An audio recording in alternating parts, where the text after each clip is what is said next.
Hi everyone, thank you so much for joining us. Today we have yet another accomplished leader, author, and who have been in global arena for various leadership development, personality development, and also he's someone who is really passionate about passion. That's all I can say. Mr. Udayakumar Gopalakrishnan. On this channel, for those who are regular, you would know that I bring in experts from various fields who are someone who has accomplished author or expert or who have been an organizational leader or a startup founder, young, middle-aged, old, all kinds of people, all gender. We have got different kinds of people to inspire us into action, because we believe leadership is action, leadership is mindset. It is not a position or a title. So in that series, I'm very pleased to welcome Mr. Uday Kumar Gopalakrishnan. Hi Uday. Hello. Thank you, Bhaskar, for having me on the show, and I'm extremely grateful to you. Thank you, Uday. On a Sunday morning, you agreed to be part of this discussion. Really, sincere gratitude to your family as well to allow you to be with us. Thank you.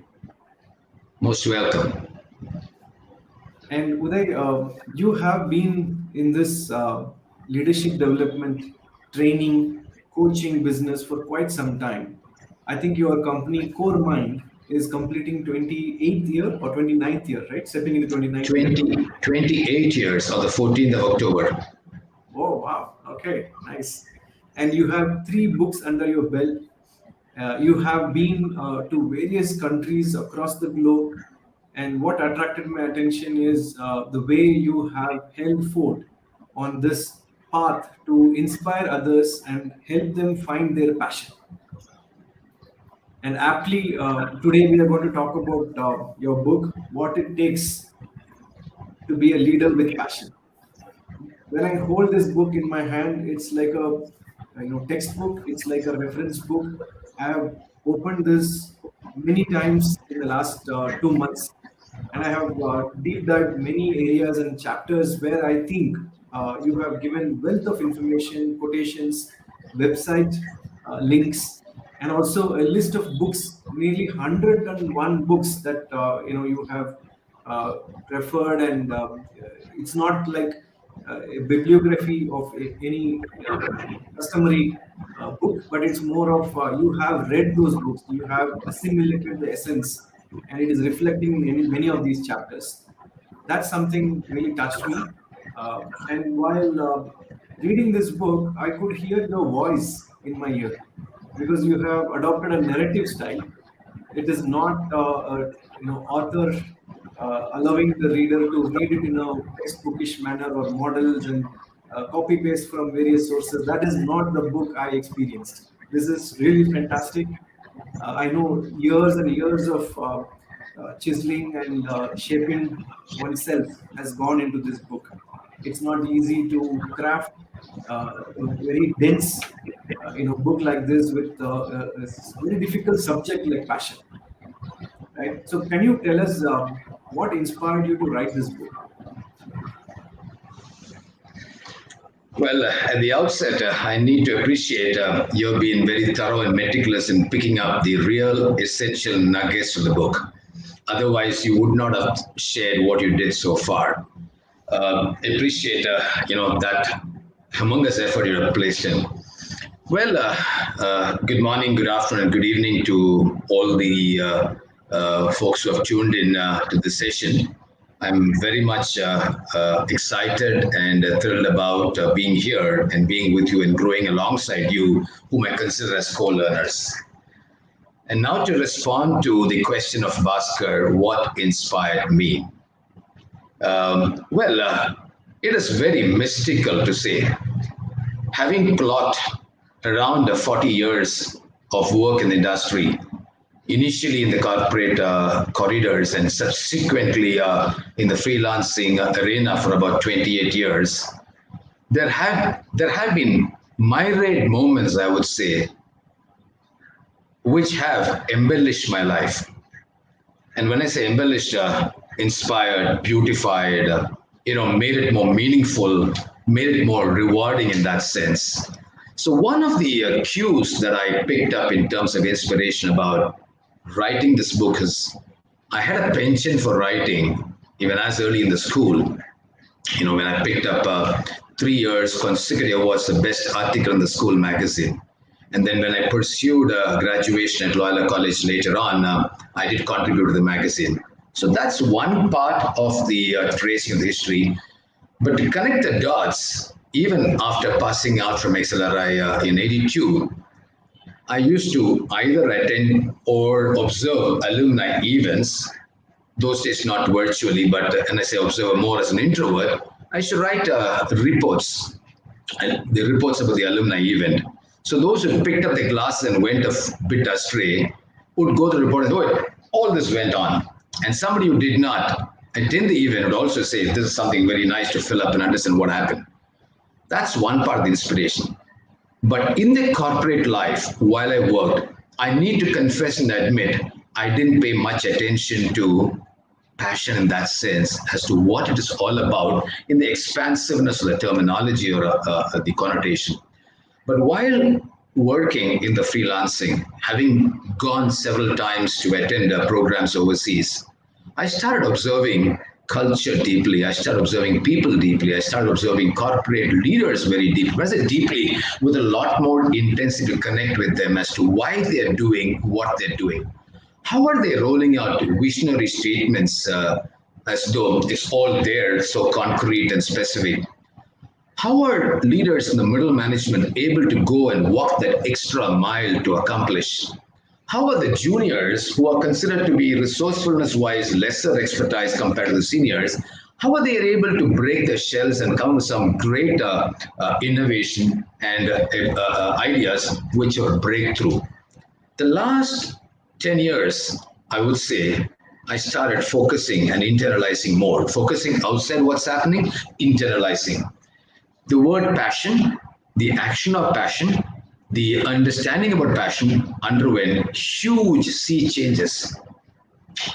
So much so, I was inspired to offer, conceive, and design a very unique workshop series called Inspired Passion Lead to Engage, which I conducted in Chennai, Bangalore, and Hyderabad 4 times over. Around 400 senior corporate leaders, with a mix of entrepreneurs, attended this journey. I would say the inspiration became a lot more shapeful after going through this. In those workshops, I enabled participant learners to envisage their dreams, connect with the life calling, and move on. And as much as you talked about narratives in the book, I started understanding narratives of what the leaders are going through and experiencing their life. And this gave me ammunition. This gave me a lot of resourcefulness. More importantly, the other inspiration was after doing these programs, I kept announcing and took responsibility of the choice of announcement, saying that I'm going to release a book on the 23rd work anniversary of Core Mind, which was 14th October 2016. Lo and behold, I worked towards that. The response of sharing the announcement made me more committed to myself, and then the rest of it happened in terms of history. I would say inspiration is not something which stopped with writing the book. It was actually multiplied, or it's multiplying. The constancy of understanding how leaders in the corporate world can be more visionary and back it up with passion is an ongoing journey. I love the quest. I'm still in the quest. I'm still a learner, but I love the learning.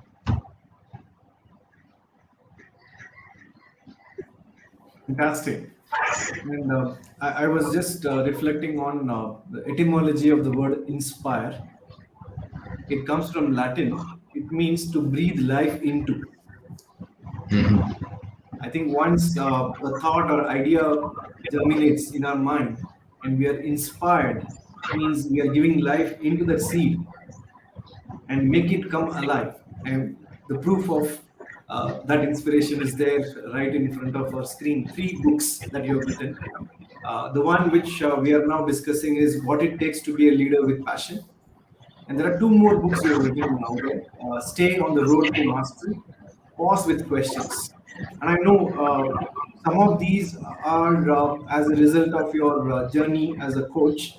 You are a master certified coach with ICF, and you're also a master practitioner with EMCC, and you have several certifications under your belt, including the distinguished faculty at NTL in US of A.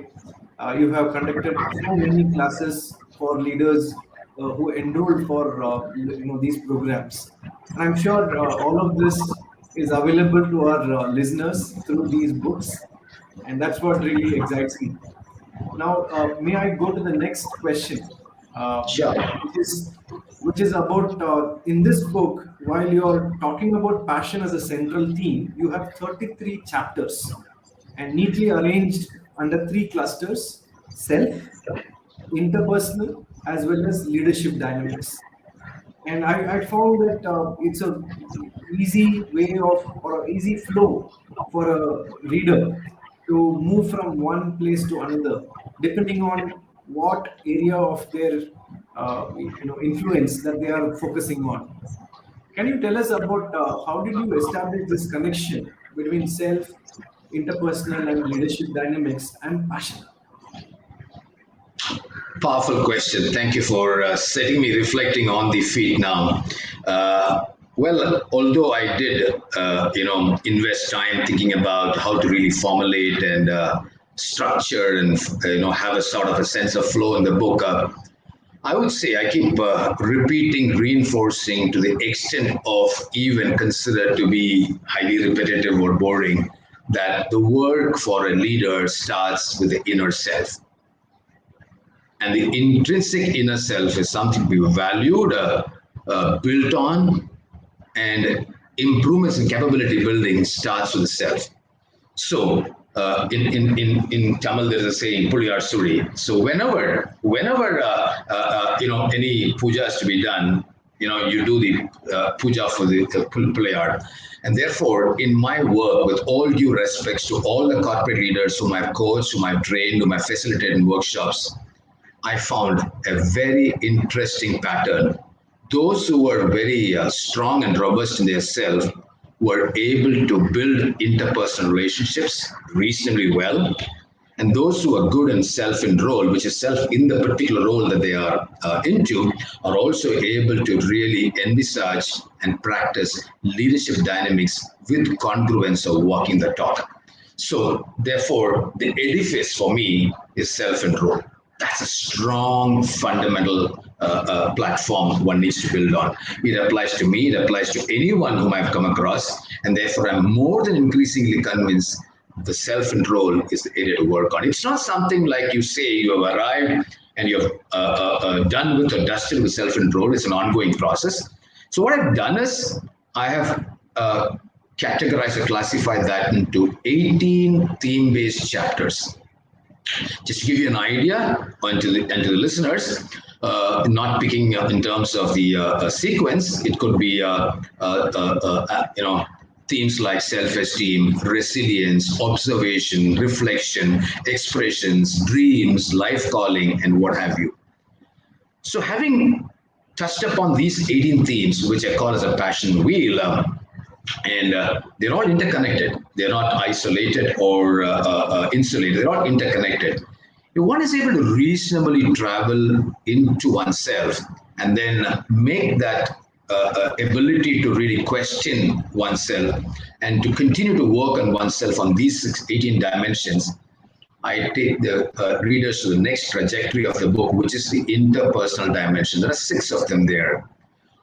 Some of them, top of the mind recalls are gratitude, appreciation, trust, care, belief. Once this is also reasonably taken care in terms of practice and consistent practice, and again, I'm saying congruent practice of walking the talk, then I take the readers into the next segment, which is the leadership segment, which I've classified as the leadership dynamics segment. And there I unleash 9 theme-based chapters, some of them to be shared: leading change, mentoring, influencing, coaching. You have one on teamwork works. So if one when I say one, I'm generalizing for the purpose of understanding what a leader can do. Work on self, work on interpersonal, work on themselves as in the leadership role are all connected. The web for me is connecting the dots. Somebody who's doing a great change management role may fall apart in resilience at some point of time. So he or she can go back to resilience. Somebody who's very good in resilience in picking up and moving on and bouncing back may find insufficiency when it comes to coaching others or coaching colleagues.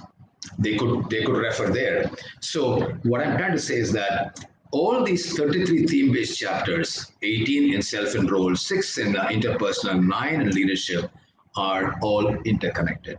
And wherever I've gone in my workshops and attending, much of this learning has only anchored to make me feel more convinced even when I wrote this book. Even when I talk to you right now, I do find goosebumps. Did I consolidate and bring out this structure and this flow?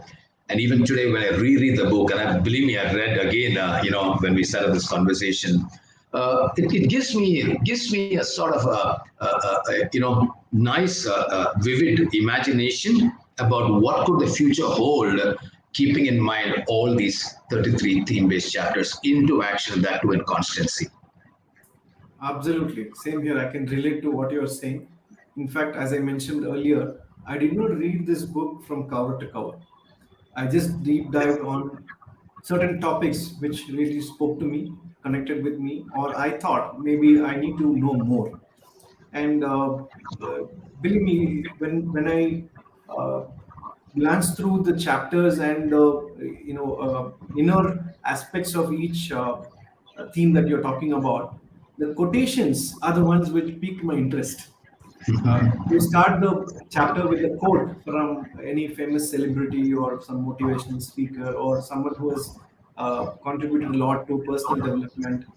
And then, my mind goes on to think about how profound it is. I may have read that quote before elsewhere, but in this context, when I read it again, it I think it falls in the place where it is required. Then you have a lot of questions for a reader to think about, make adjustments, calibrate where I am right now as a leader, where I need to focus on. So I can close this book for 1 week. I can focus on one thing and say what all I can do to practice in my daily life, where I can improve, where I can make things different, and so on. So I think even for my clients, I would recommend this book so that they can deep dive on each theme. Perhaps this coaching sessions could be around this theme, what connected well for them. Like a wheel of life, you have this 0 to 10, 10 being highest and fully satisfied and find it meaningful in this particular spoke of the wheel. The only thing is, it has got 33 spokes. It would take at least a year for someone to skim through the surface. If they have to go deeper, it would take a lot more time. It's a good addition to a library of a leader. They can go back and revise. If there are any problems in their journey, they can focus on what could be the issue. What are the things I need to deep dive? It's a very good contribution over there. So Thank you. I'm speaking from a professional who have been there for 2 decades or more. I'm also thinking about the millennials and Gen Z who have just joined the workforce. People who are born after 1995. Um, Many of them may not have had a chance to, take a expensive B school education or, read many books. I think this one book serves that purpose. What advice would you have for them? Well, let me respond this way. My work with the millennials and Gen Z is rather limited. Limited in the sense, the primary focus in the work that I do is mostly with the senior corporate leaders or the middle management groups. But let me tell you, as a revelation to the group, some would know, some may not know me, is that I also conduct role transition workshops, campus to corporate, for engineering and management trainees for a few companies. And year on year, they call me. And that's when I drop my age drop my age by decades to be with them. I just had an experience last month with Sen Gobin, who's one of my clients, been calling me every year, invite me for this workshop. So that's when I really touch base with the Gen Z. And one thing, let me tell you, it's very heartening to say that when I share about values like discipline to be followed in the organization, when I share about humility, when I share about the need to grow, the need to reinvent, the need to step out of the comfort zone, and when I share certain anecdotes of my accumulated box of experiences, I sometimes think, okay, I'm a little wayward in those anecdotes. But believe me, when I share and request the group to work in subgroups and come up with their summary and essence of learning, marvelously and interestingly, most of these themes tend to be very influential in that sense. And there are stories which come up about the needing to be more humble, though we are educated, we are better off than the workmen at the factory. We need to respect them. We need to really consider their experience as value building. We need to also look at the positional pressures of the seniors, because we don't need to really say, okay, why is he chasing me? Why is he pursuing my targets? But to really understand, how can I be in that role 2 years, 5 years, 10 years hence? How would those issues be manageable now? And in my understanding, develop that.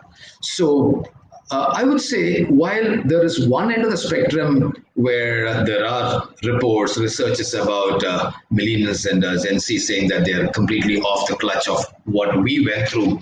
But then I also realize that that's partly true. But the other side of the story is that they also, many of them, in my experience at least, I can limit to my experience, is that they do preciously treasure these nuggets of learning to practice. So there's so much eagerness, there's so much willingness, there's so much understanding and curiosity. And when I run these workshops and role transition, I touch upon curiosity as a great bud for learning. And when all these concepts and practices are internalized and shared back by them, saying that this is something which they want to eagerly look forward to practicing at work, I feel more reinforced, and therefore I feel more reassured. And let me state one more from this experience. I feel we are in safe hands too. We can't brush away and get into judgmental thinking that they can't measure up to the expectation. Of course, the gadget dependent living, the technology driven interfaces are becoming more, but I would say aspects like empathy, care, trust, humility are for the universe to have its calling for years and centuries to come. I don't think they are going to vanish. In fact, they will require more attention, and therefore they require more practice in the real-time world. And this applies to Gen Z and whosoever would come up in the next generation too. But let me also add on, there is also a great role for each of us in our generation, whether we are coaches or managers or leaders, to play to really unify, align, and help the Gen Z and millennials to also come on board.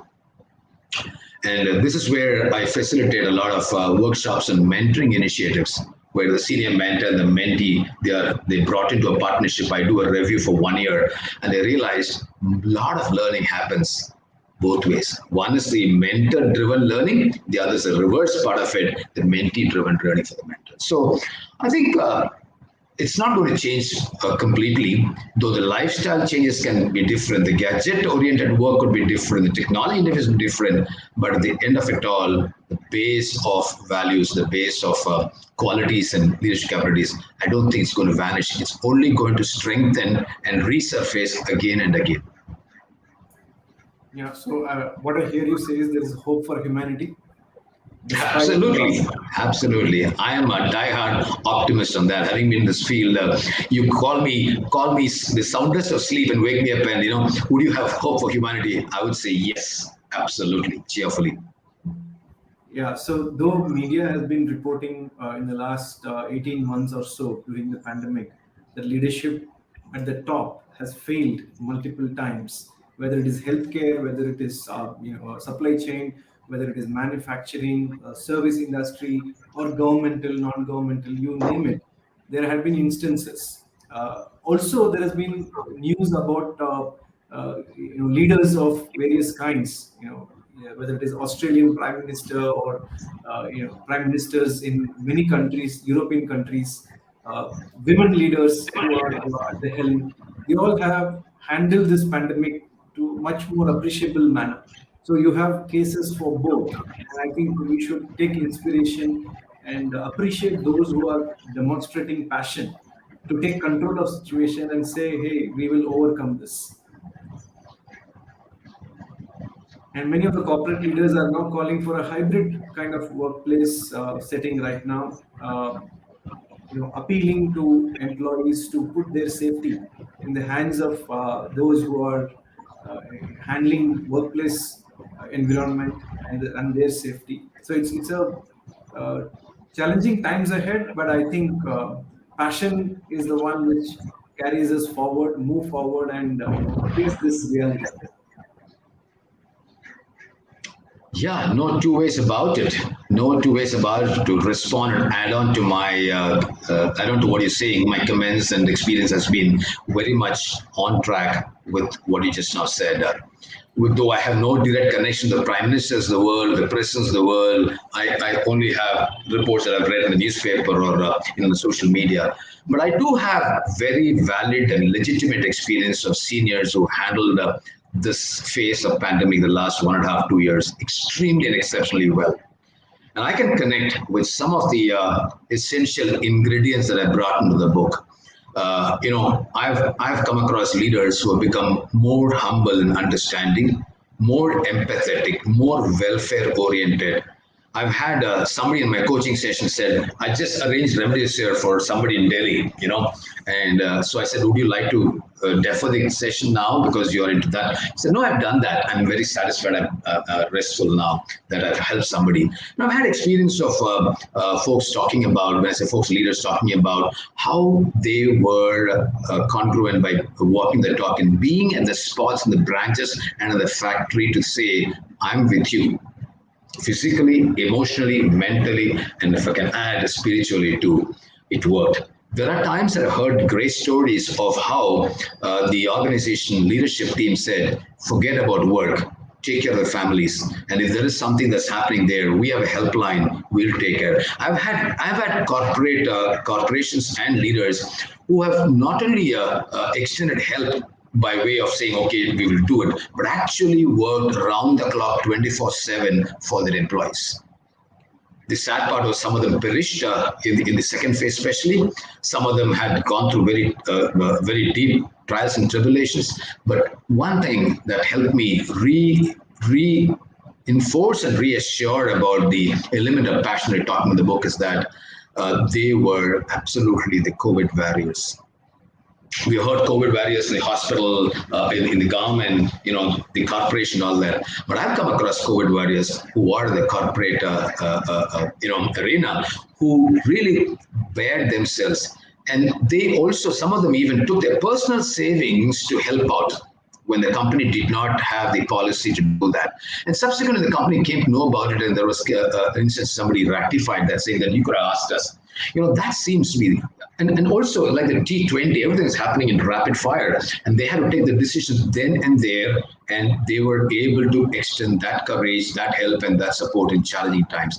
And those were moments of truth. I'm sure the respective employees, though I didn't meet them, would have really felt connected, extra sense of belongingness, and extra sense of really contributing back to the culture. We talk about payback. If the leaders had paid back, as I'm talking about, I'm sure the employees will pay back in some time or the other, very strong terms, to rebuilding the organization. And I'm sure since we are across the second wave of the pandemic and things are becoming a lot more normal, the old normal, so to say, I'm sure the employees would come back with a great deal of enthusiasm and zeal to really work, multiply their efforts, and not just efforts, but introduce and imbibe more passion, to exude passion at work. Because passion, I find, is not just about the inside work, but when you do the inside work, you exude passion. So there's a lot of connection to business outcomes, how you approach people, how you connect with people, how you build a team, and all that. I'm sure these are lessons which are very important and significant for me. And if I were to redo the book, and I would add a chapter on leadership and pandemic and passion itself. Absolutely. I think that calls for the next edition of this book, updated one. And I'm sure you would also agree with me when I say this. Recently concluded Olympics, the main event as well as the Paralympic events, both have drawn so much of attention. Not because people are at home and they are digitally clued in, but also people who have participated in these events have given their all and more, and that calls for again, the word comes to my mind is passion, from various stakeholders: the sponsors who believed in them, the coaches and experts who trained them. Even though the entire edition got delayed by one full year, they kept their passion alive. They continue to train at home. They did not deter from this journey because lack of facilities to train. Everything is closed down, locked down, no travel, no competition they could attend, which are international level, to prepare their mind and body for such a huge event like Olympics. So one gets to read a lot about how people are preparing for this kind of glory, as they say. And many of them I have not heard about Olympics until 4 years ago or 3 years ago. They got to know through other people who have participated, their inspiring stories, and so on. I think there is enough that we could do to propagate each of these stories where people have achieved pinnacle through consistent application of effort and discipline. There's one heartwarming story in the Olympics arena where a runner from one of the African countries reached the wrong venue. He I read couldn't, about that. yeah, he couldn't understand what happened here, right? And then finally, a volunteer who's passionate about her role, she's the one who immediately got to thinking, and on the fly, she caught a taxi and told him. I also gave him money for the taxi so that he could reach the venue on time. And lo behold, he ran that relay race and he got a gold medal for his country. Promptly, he came back and he shared sincere gratitude to this volunteer. He took a video of the volunteer and returned the money back. It's a very heartwarming story, right? So I think there's so much we can talk about in terms of passion. I have a question at this juncture. May I? Sure. So you have organized this book in this manner.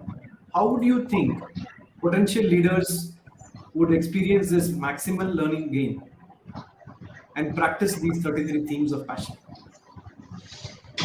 Well, part of the clue is something which you did share a little earlier, that one could pick up any one of the themes out of the 33, or a few themes which resonates with them, or something that stands up and appeals to them. I have given a sort of a note in the book saying that, the handy tips for the potential readers. And I have given a few suggestions. One, you can go one chapter after the other in a sequence and pause with each chapter, as you just mentioned a little while ago. Why I'm saying pause? Every chapter, whether it's under the cluster one of self-enrolled, cluster role, interpersonal relationships, or the one on leadership dynamics, have got a sort of a structure and a pattern, though the learning and the anecdotes could vary. The structure is about one, what is this theme all about in my understanding, in my worldview? Second is, if one were to really practice this, how would you reckon to a few boosters or accelerators or anchors, as they call it, in three segments, or these three clusters? What would help you to practice it? And then I've given a section which is called the passionate musings or the passionate affirmations, which is revelations from my side as an author while writing this book, as well as connecting the experiences, what came up strongly for me. And then hold on your breath. The last segment of each of the chapter has 9 questions, 9 open-ended questions. And I would say thanks to the world of coaching and my mentor, Coach Ramnathan, at this point in time, who helped me to really connect to the world and the coaching world about the art of asking powerful questions. So every chapter has got 9 questions. These 9 questions can be treated as a mini workbook. So my suggestion to the readers is read theme by theme or pick up any theme. That's up to you. But once you pick up any theme, whichever be the structure that you're following or the process you're following, deep dive into the contents of the boosters, deep dive into the revelations, make a note of those questions, journal your response and reflections for each of the questions. And there are many who have wrote back to me that was one of the most powerful segments in the book, each of the short chapters. And when you write down and reflect, much happens to you as a reader, a potential reader like you, whereby you deep dive into yourself and think back nostalgically about experiences, because I have a few questions in every chapter about the past, and then I have a few questions deliberately about the present as to where are you in life today and where do you envision yourself to travel from here to where. So these three would be definitely there in all the questions. I would have worded it differently to avoid the monotony, but at the same time, based on my reflective tone as I went along writing the book. Now, the other request is don't just reflect, don't just journal, but revisit the journal, because some of the questions will be also asking you for action plans and commitments. You can make your own diary about how would you like to move from one to another. Let's say take discipline. Since you touched upon Olympics, okay, I too followed that definitely. And there was a huge skepticism how Japan is going to hold it, because Japan was going through the virus spreading at that point in time, but it handled so safely, nicely. Now, I have 14 models in the book. Not all 33 chapters are models, but 14 models in the book. And one model which comes to your mind connecting what you said about Olympics and to the recommendation of potential readers is pick up the one on discipline. The one on discipline has got two elements or two axes. One is the commitment to mission, and the other is the energy level. Now, commitment to mission could be low and high, energy could be passive and active. When the commitment to mission and the energy level, which is about passion, is low, one tends to be lethargic, therefore far away from being disciplined. If the commitment level is high and the energy level is passive, then you're only remaining intentional, which means kar denge. You know, I will do it, I want to do it. It's like wanting to go for a run tomorrow morning, and that tomorrow morning has never come, and you go back to James Bond movie and say tomorrow never dies. Well, that's being intentional. I've heard a lot of such stories in the corporate world as well as in the personal mastery sessions. Then you have one which is the high energy, which is the active energy, and then low commitment to mission is hectic, doing something or the other, moving from activity to activity, meeting to meeting, work to work, task to task, but not really accomplishing with finesse and quality. The last one, which is the top right-hand quadrant, which is the matrix model 2x2, is when the energy is high, or when the energy is active and the commitment to mission is high, you become very focused. I think that's what I would say, connecting to the Olympics in a story which you brought about, which brought in tremendous discipline despite pandemic misfortunes being inflicted on the athletes and how they went through the coaching. There are great stories you and I've read about. And therefore, connecting the dots to your question now, for the potential readers also, if you can go through that one model of discipline apart from the others, and also look at how you can reframe your thoughts, you can reframe your life as such, you can reframe your vision based on being focused, which means high commitment to mission and high commitment to high energy level. I think most of your journey would have begun, and half begun is well begun, I would say.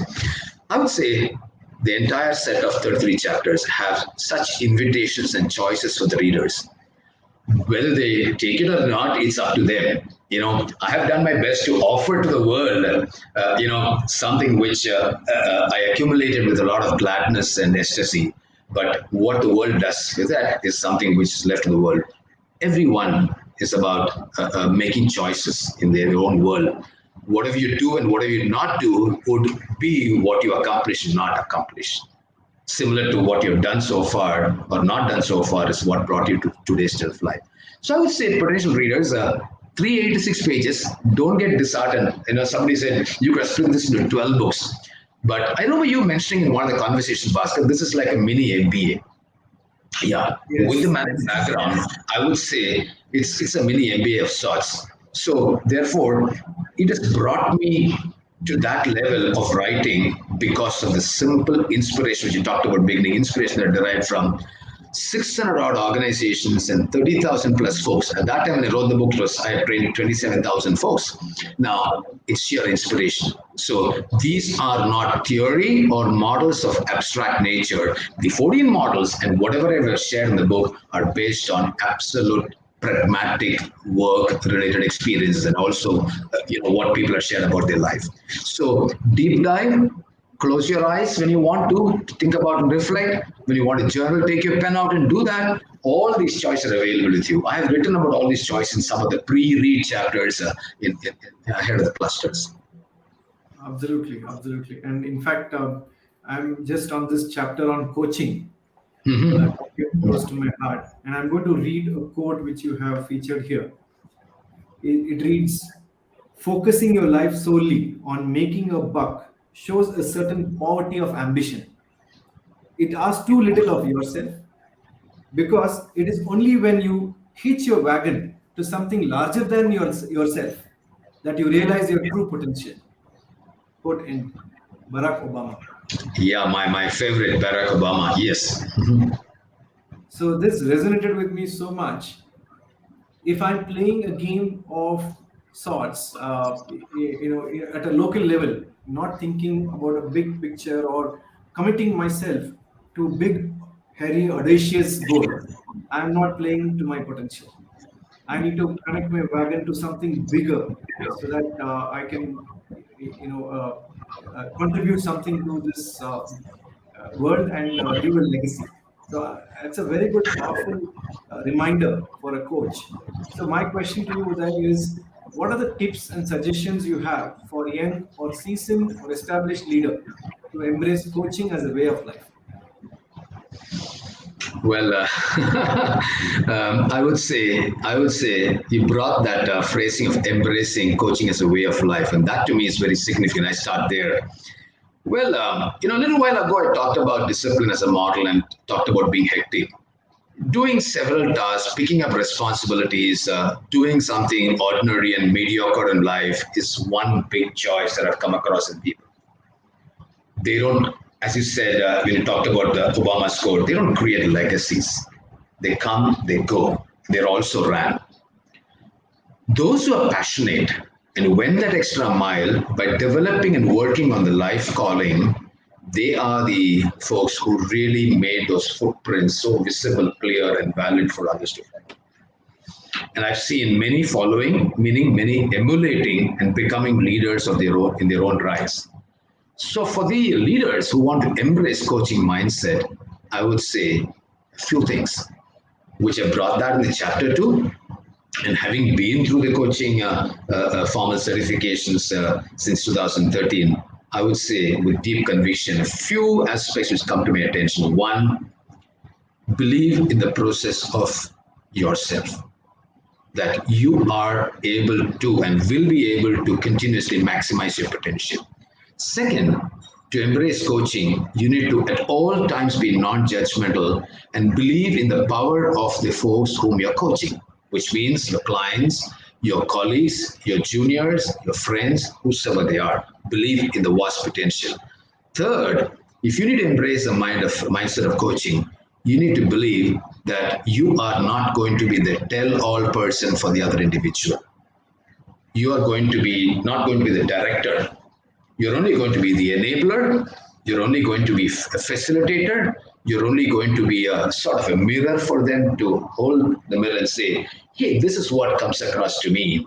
Would you like to share more about it?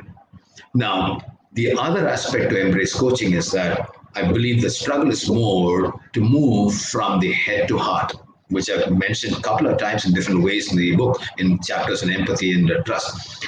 Moving from head to heart is a lifetime phenomenon. If you need to embrace coaching, you need to be more centered at your heart.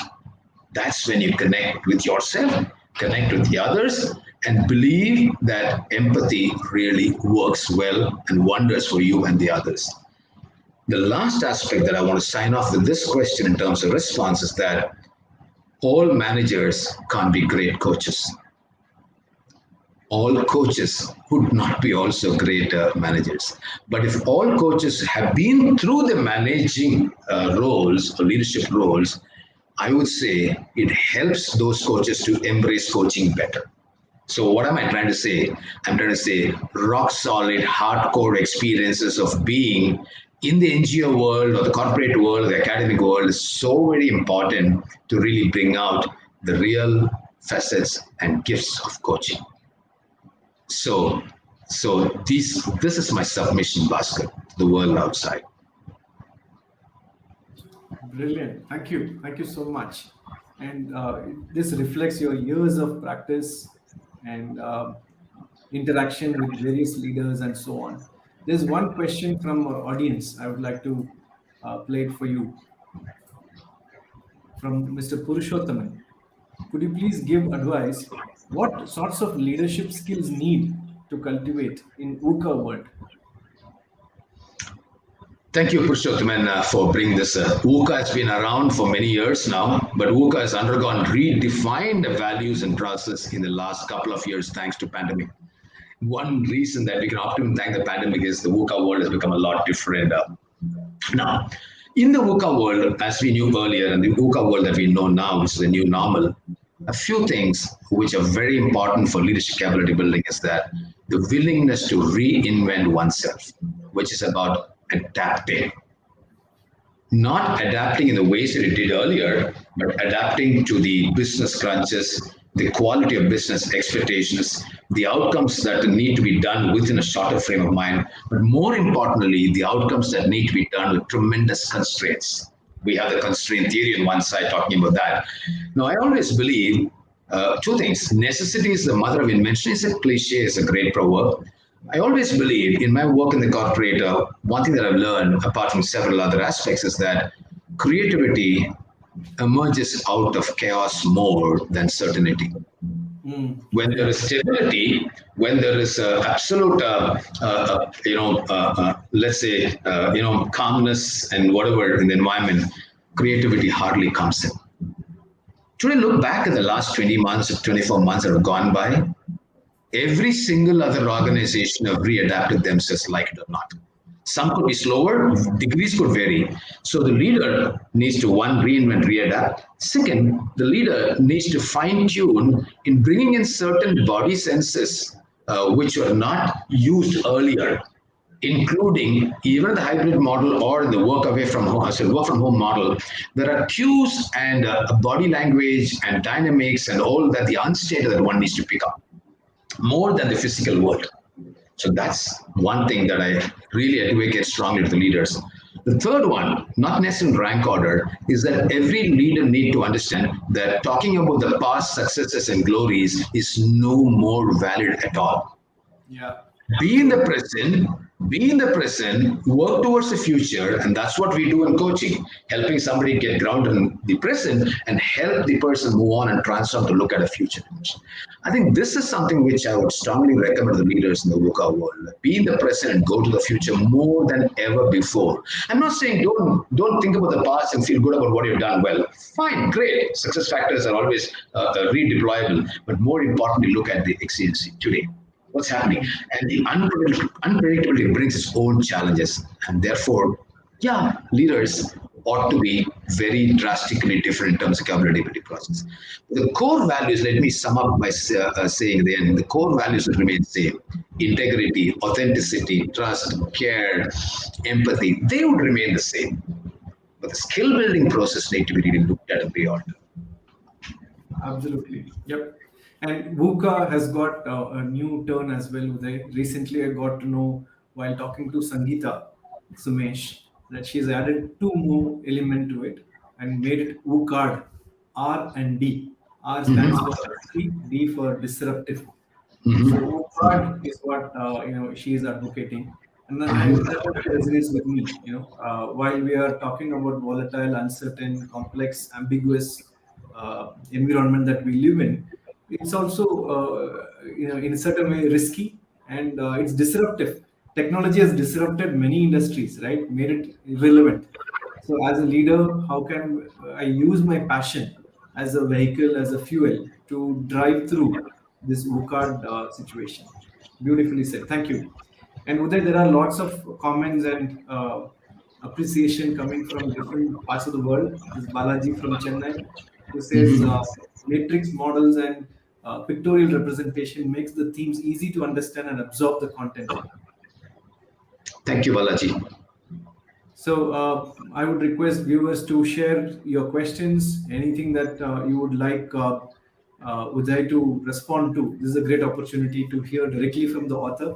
And Uday, I keep telling my clients and people who are part of my class, saying a book is a very good friend and a companion. We can go back to a book any point in time, whether we are at a low point or a high point, and you will find some answer or the other. And every book I have read or reread has given me new meanings and new perspectives, which was not apparent to me earlier. Like Stephen Covey's, Seven Habits of Highly Effective People. Every now and then I go and revisit few chapters. It opens new areas for me to introspect. So this book is also something like that for me. When I read the questions that you have put at the end, the 9 questions, as you say, are very reflective, and also you have given a lot of affirmations towards the leadership cluster. These affirmations and contemplations are really valued at different points in time. And whenever I read it from a question in my mind, these contemplations and affirmations really help me to reflect more deeper in those aspects. For example, one of the affirmation is core values are basic. They are the edifice of any institution or organization. That reminds me, when I apply for a assignment with a company or organization, quickly I go to their website to see what are their values and how they have shaped up over a period of time. Uh, when I appear to them as an interventionist, how do I approach? What kind of mindset I need to carry into the assignment, and so on. So wonderful compendium of all of these elements. Thank you so much for putting it together. Let me also take this opportunity to read one other comment from Mr. Nagarajan Ravindra. He says human values are diminishing nowadays in corporates, and it is very difficult to measure. Whether your views on how to manage the same. Well, thank you, Nagarajan, for bringing this up in this interaction. I have no particular data to substantiate what I will say. Neither do I have any ROI in mind to say you can do it this way. But all that I can say is that going back to the earlier response to Bhaskar, I have this greater hope for humanity. I think we as leaders, when I say we, along with all of the co-learners out here, we have a tremendous extra sense of responsibility to relay the baton to those whom we consider are losing out on the value system or the diminishing values we talk about. As much as each one of us have our stories about our grandmothers and grandfathers, mothers and father, how they sort of influenced us. And I'm sure in every room it happens, every family it happens. So those are legacy which has been really implanted within us. One way to really live life ahead is to celebrate the life of theirs and us. Similarly, we as leaders, we as better off individuals who got more maturity and wisdom, we also have a responsibility to ensure in some way or the other this gets passed on. The very fact that I wrote on what it takes to be a leader with passion is also with that objective. Somewhere, someday, somewhere, down the line, let it touch the chords of the readers and let it touch the chords of readers, and through them, the generations to come. Now, you could do it in several ways. Share examples, anecdotes to your group of members. The quick question comes up: would they listen? You need to have the ability to influence them to make them listen, which means you need to be influenceable. As you quoted Stephen Covey, I've read that book 40 odd times. The key to influence others is to be influenceable, which implies, can I be influenceable to the younger generation by understanding why are they thinking in a very different way and why are they having conflict values? And many of the answers would come out that we, when I again generalize, we didn't follow what we preach. Hmm. We didn't do something consistently. We did not go out of the way to say this is something which is valuable and I believe at any cost I wouldn't compromise. I think these are life virtue lessons need to be passed on. It is not something which you and I can accomplish overnight. It's a marathon. It's a marathon. Definite challenges are around us, but let those challenges not stimmy or stifle us. Let those challenges actually reawaken us and say, I have a job to do. I have a responsibility. I have to pay back. If each one of us takes that extra step of becoming more passionate and passing on, I'm sure even if 10 lessons are passed on, 2 out of 10 would remain with them. And that those 2 out of the 10 they would remember to recalibrate themselves when there is a need in life, because life is never even. Life is always ups and downs, roller coaster part of life. And I'm sure it's not that the generation to come or generation which is younger to us need to go through roughs and times. We don't wish it, but it will happen as a reality. So somewhere can we bring in those abilities to transform by cascading what we can. Absolutely. And now we are talking about electric vehicles being a reality. And we can't carry a huge capacity of battery with us and we still be agile and nimble. So we got to have parking stations and charging stations along the way so that we can quickly recharge our batteries and move fast. I think these are the pit stops that we need to choose, either people around us or books like this where we can recharge ourselves. There's one more question, Uday. Would you like to take it? Sure. This is from Mr. Madhavan. How to influence, how to infuse belief in others when there is negativity with changing business scenario and morale is low. Some part of it, I think you covered in the previous question as well. Yeah, over to you. Yeah. So my first step would be whatever be the negativity around, if you're passionate, let that negativity not influence you or waylay you. Yeah. You need to really be solid enough to tell yourself and affirm to yourself, come what may, that's not going to influence me. Because I've had classic corners in corporate offices, which are the gossip corners and the good clubs where membership is not required. I keep saying, it's free. So do not join the negativity. Okay. Now, if you as a leader confronting low morale and negativity, first step, yeah, don't be negative yourself. Bring in all your resources. And second, don't join the negativity. Now, assimilate the negativity with that detached bias. Mm. Where is this coming from? What is this all about? What could be the root cause rather than only the outcomes and the effects? Can I understand more? Can I also dialogue with them in informal ways, one-on-one chats, very informally? Hey, how are things going and what's happening? And is there something that I can help you? Is there something which I can listen to you?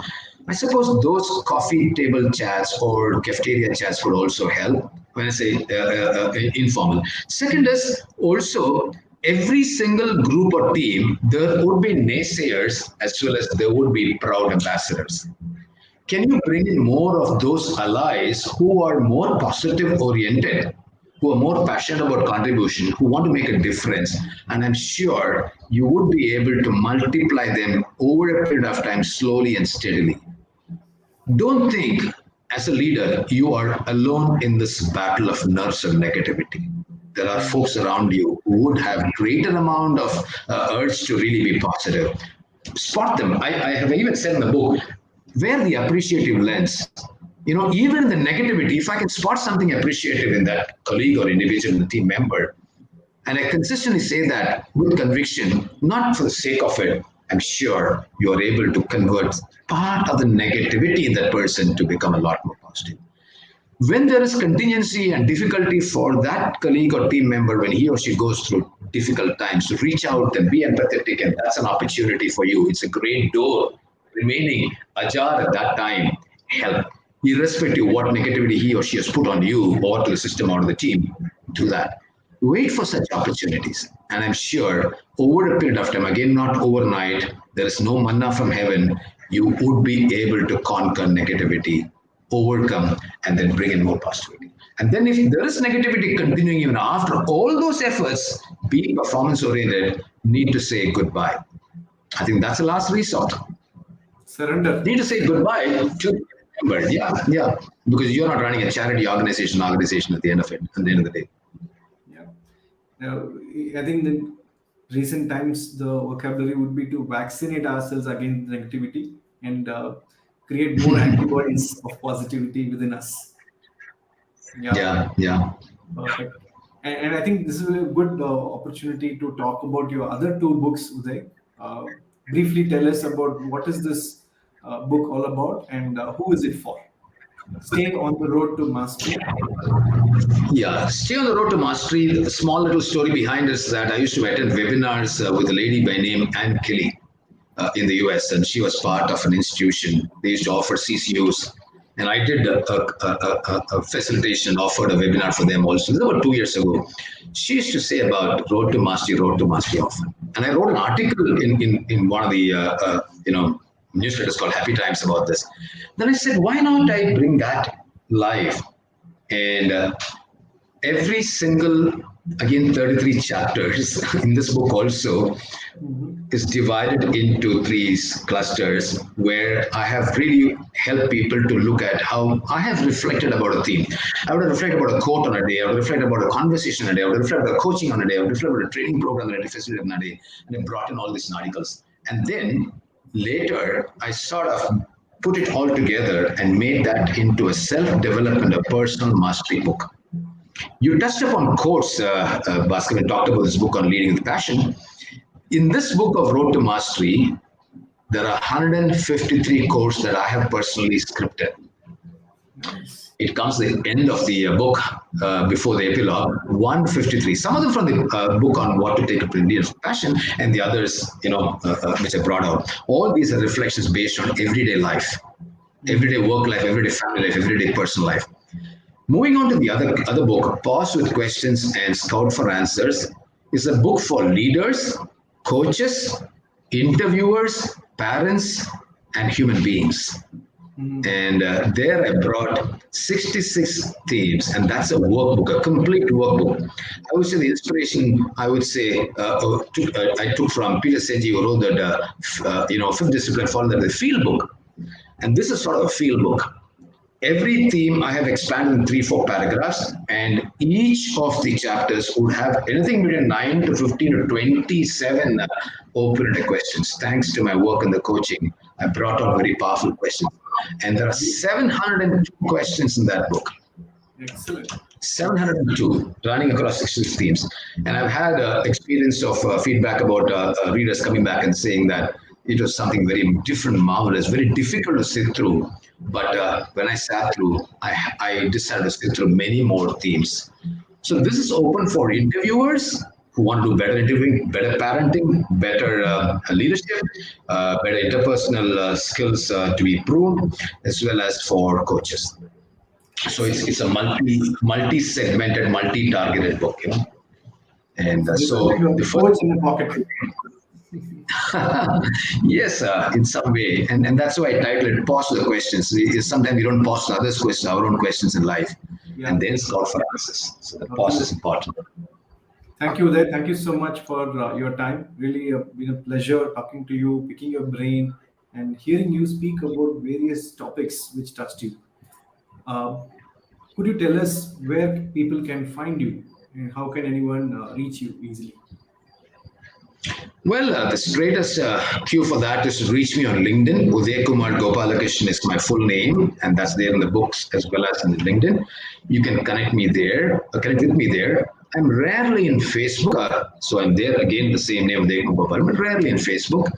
And my email ID, if you wish to type it out on the board, you can do that. It's coremind.uday@gmail.com. Coremind, coremind.uday@gmail.com. Yep, coming up. Thank you. Thank you, Bhaskar. Great. Thank you so much, Uday. Really been a pleasure. Look forward to seeing you on a different forum with different set of books, perhaps your new book or an updated edition of existing three books, or any other topic that you think is relevant for our audience. Look forward to collaborating with you again soon. Thank you so much for your time. Thank you, listeners. Yeah. In case you are I new would, to I this, would, I would, I would say, Bhaskar, taking your permission, the listeners who are still staying on. This has been one of the very gratifying sessions. Believe me, I really loved the conversation that we had.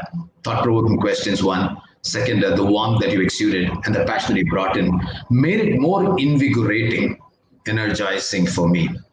thank And you. Thank you. Thank you very much. traveling back into the book and the offering that I made it even more worthwhile.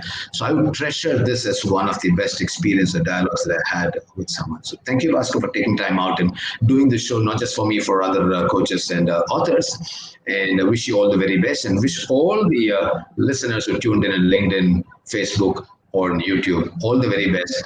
And happy motoring is what Maruti Udyog used to say. And I'm saying happy living, but happy living passionately. So Absolutely. all the very best in your lives and every other zone in life. Thank you so much. Infuse.